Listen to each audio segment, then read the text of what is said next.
Now, WGN Investigates follow-up. Earlier this month, we showed you the long lines and confusion at a downtown courthouse. Many people missed their hearings because they didn't know they were being conducted online.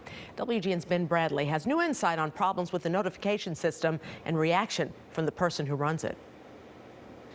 Cook County Court Clerk Dorothy Brown's office did not respond to repeated inquiries before our first story ran. But then when we found evidence that her office was sending out dreadfully late notices about court hearings, she responded by calling the media's reporting about her leadership racist, which doesn't really address why she's notifying people about court hearings 9 days after they took place. This is only for traffic court. Everyone else enters through there. You'll still have to wait in line, but yes, still try to call if you're a few minutes late. In mid-July, we showed you the confusion at the courthouse. We get a piece of paper with instructions to go on Zoom. And the frustration among people who waited for several hours in line only to be told their court appearance was happening online. I'm 65 years old. I have medical underlying conditions. Why put people at risk to come down here when we're going to do the same thing on Zoom? Leon Hendricks contacted us after driving all the way up from Peoria for a traffic ticket, waiting in an hours-long line before learning he'd missed his online court appearance while standing in an actual line.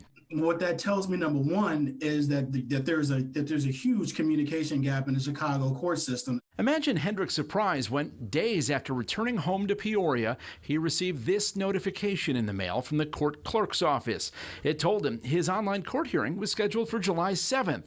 Problem is, it wasn't mailed until July 16th. My staff has sent out almost 1 million postcards and emails. But yet, all this news story can focus on is one card that they found that they think was sent out in error because they just feel like this black woman's office had to have done something wrong. Clerk Brown agreed to an interview that her government staff streamed on her personal Facebook page. I am going live. Brown read a letter from a judge saying he liked his courtroom clerk. Miss Handy has been my backbone. And claimed negative coverage of her 2 decades as court clerk, which have included a long-delayed computer modernization system and a federal investigation into hiring. Well, she claims all that is fueled by unconscious racism. That regardless of what I say today, this story will probably come out very negative from my office, as it always has come out over the last 20 years, continuing to perpetuate the internalized, mediated, and institutionalized types of racism directly onto me.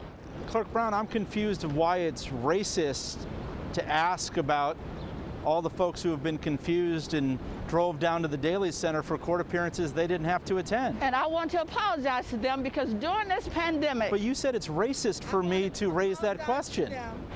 During this, I want to apologize to all of them. But work with us.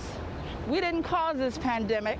Now, nearly a month after the Daley Center reopened, confusion continues. People show up when all traffic cases are being heard online or over the phone. I've been up here since 9 a.m. at 9 o'clock court. Been sitting here on hold listening to cases, and they didn't call mine. I tried to speak to the judge before they left a second ago, and they hung up the call. Okay. So basically a waste of time. When I came here, they told us to get in the line and they gave us a paper to do it over the phone.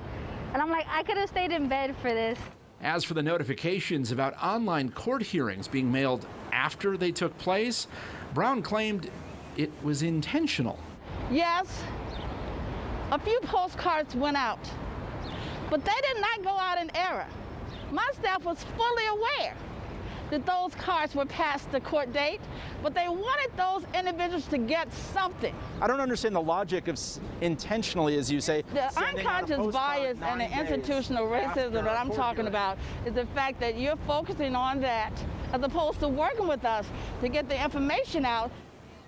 So we'll point out again, as we did when the courts first opened and when our original report aired, all traffic cases are being heard remotely. Many others are as well. You can find information for specific cases and learn how to attend online by going to the Cook County Court Clerk's website. As for Dorothy Brown, she's not seeking re-election in November. Ben Bradley, WGN Investigates.